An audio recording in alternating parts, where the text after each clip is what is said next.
지난 그 주일에는 오병이어의 기적을 통해서 우리에게 믿음을 주셨죠. 근데 오늘은 이제 우리를 걸으시는 모습을 통해서 또 우리에게 믿음을 주시고 믿으라고 말씀하고 계시는 거죠. 그러니까 이제 오병이어의 기적을 일으키셔서 많은 사람들을 육의 양식을 주셨죠. 그렇죠? 육의 양식을 주시고 또 이제 주님께서는 기도하시려고 이제 산으로 올라가셨고 제자들에게는 배를 타고 건너편으로 가라고 이제 먼저 보내시는 그러한 모습.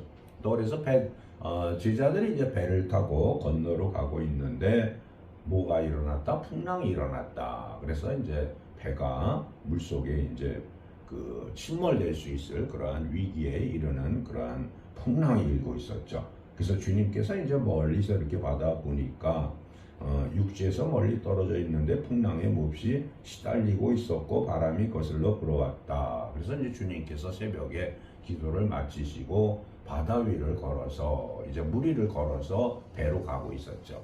그랬을 때 이제 배 위에 있던 제자들은 주님을 보면서 뭐라고 외쳤죠? 유령이다 이렇게 외쳤죠. 그때 주님께서 뭐라 그러시죠? 가만히 계시는 게 아니라 안심하여라 나다 두려워하지 말아라 이렇게 말씀하시죠. 성경에 두려워하지 말라는 말이 몇 번 나온다고 말씀드렸죠? 365번 나온다고 얘기했죠. 우리 믿음의 성도들이 두려움을 갖고 있으면 안 되기 때문에 늘 우리에게 두려워하지 말아라 두려워하지 말아라 이렇게 얘기를 해주시고 계신 거죠. 그래서 이제 주님이 그렇게 물 위로 걸어가는 것을 보시고 베드로가 이제 또 용기를 내서 주님 나도 물 위로 걸어가게 해주세요 하고 요청을 하니까 주님이 뭐라고 그러시죠? 오라고 그러죠. 오너라 이렇게 얘기하니까 베드로가 물 위로 걸었다 안 걸었다? 걸었다. 그랬는데 물 위를 걷다 보니까 풍랑이 있는 것을 보고 무슨 생각이 들어왔다? 두려움이 생겼다는 거죠.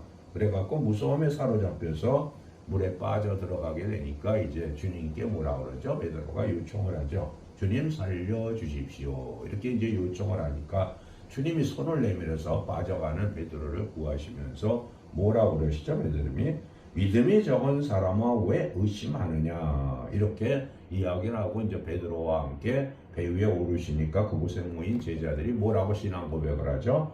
선생님은 참으로 하나님의 아들이십니다 하는 신앙 고백을 하죠. 그러니까 오병이어의 그 기적을 보고 또 물 위에 바다 위를 걸으시는 모습을 보고 우리가 느낀 것은 무엇이었다?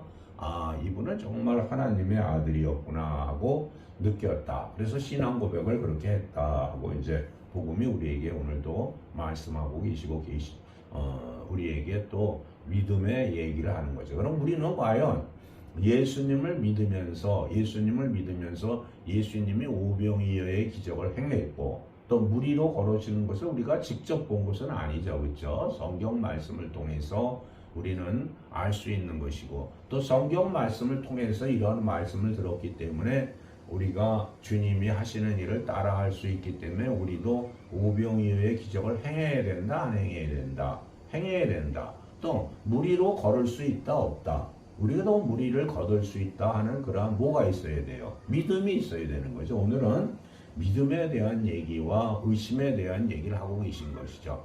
우리가 이 땅에 살아가면서 많은 믿음의 성도들이 그 시련을 겪고 힘든 일을 겪는 이유 중에 하나가 의심을 하기 때문이죠. 의심을 해서 그 의심이라는 것을 우리는 너무 많이 갖고 있기 때문에 의심하는 거죠. 한번 우리 자신을 성찰해 보면서 나는 사람을 보면서 나는 저 사람은 내가 믿는 사람이다. 내가 저 사람은 꼭 믿는 사람이다 하고 의심하지 않는 사람이 자신 주위에 과연 몇 명이나 있는지 한번 생각을 해보세요.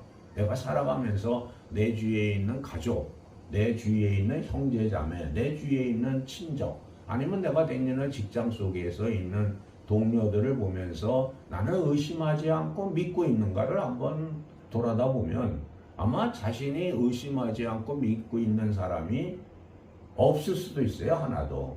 그러면 그렇게 내 주위에 있는 사람을 보면서 의심하지 않고 믿는 사람이 한 명이 없는 사람도 예수님은 그럼 의심하지 않고 믿고 있겠냐 이거죠.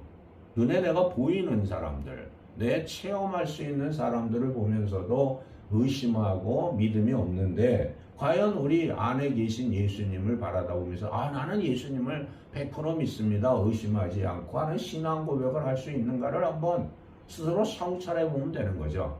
그래서 주님께 한번 여쭤보는 거죠. 주님, 저는 주님을 의심하지 않고 믿고 있습니까? 하고 한번 스스로 주님께 여쭤봐야 돼요. 내 안에 있는. 과연 우리는 예수님을 믿는다고 하면서 그리스찬들이 되었잖아요. 그렇죠? 그리스찬이 된 것은 주님이 우리를 택정하셨기 때문에 됐다고 그랬어요. 내가 원해서 됐다고 그랬어요. 내가 원한 것이 아니라 주님이 우리에게 믿음을 우리에게 주시고 우리를 그리스찬으로 택정하신 거라고 말씀드렸죠. 그렇죠? 그래서 우리의 믿음이라는 것은 누가 주신 거예요? 주님이 주신 것이죠. 그래서 우리가 믿음의 성도들은 살아가면서 의심하지 말아야 돼요. 그러니까 우리가 그냥 선별적으로 얘기해서 나는 이 사람을 믿어, 나는 저 사람은 못 믿어 하는 그러한 의심을 가지면 안 되고 그저 100% 내 주위에 있는 사람들을 믿으실 수 있게 해달라고 기도해야 돼요.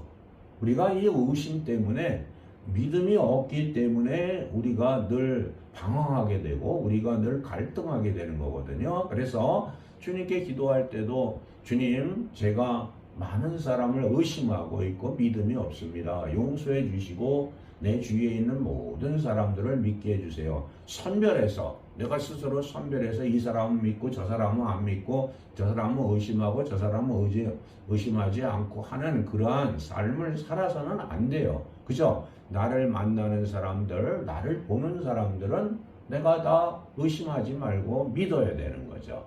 그렇지 않으면 나의 삶은 늘 갈등 속에 있고 아침 생각 다르고 점심 생각 다르고 저녁 생각이 다를 수밖에 없는 거죠.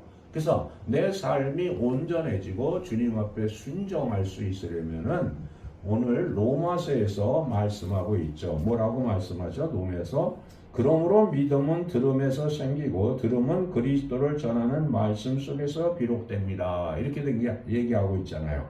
그래서 믿음은 들음에서 생기고 또 그 다음에 들음은 전하는 말씀 속에서 비롯됩니다. 그러므로 우리는 누구의 말씀을 들어야 돼요? 주님의 말씀을 듣는 거죠. 또 우리는 주님의 말씀을 전해야 돼요? 안 전해야 돼요? 전해야 되기 때문에 우리는 그렇게 될 때 의심이 사라지는 거죠. 그래서 우리가 선별해서 의심을 하고 선별해서 믿어서는 안 되고 그저 주님이 우리를 택정해서 주님의 자녀로 삼으셨기 때문에 우리는 나와 관계 맺고 있는 모든 사람들을 믿고 또 나와 관계 맺고 있는 사람들을 의심해서는 안 된다는 거죠. 그래서 그 의심이 사라질 때 나의 삶이 하나님의 영광을 드러낼 수 있는 것이지 내가 의심을 하고 내가 믿지 못하면 하나님의 영광을 드러내는 삶이 되질 않죠. 그 이유는 어디에 있어요?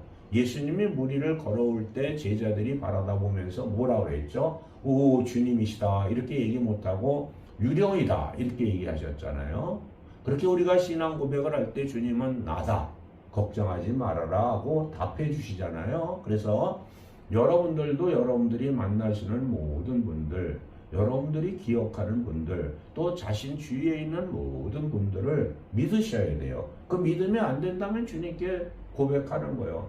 주님, 제가 이렇게 내 주위에 있는 사람을 믿지 못합니다. 또 의심합니다. 용서해 주세요. 주님, 믿음을 주세요.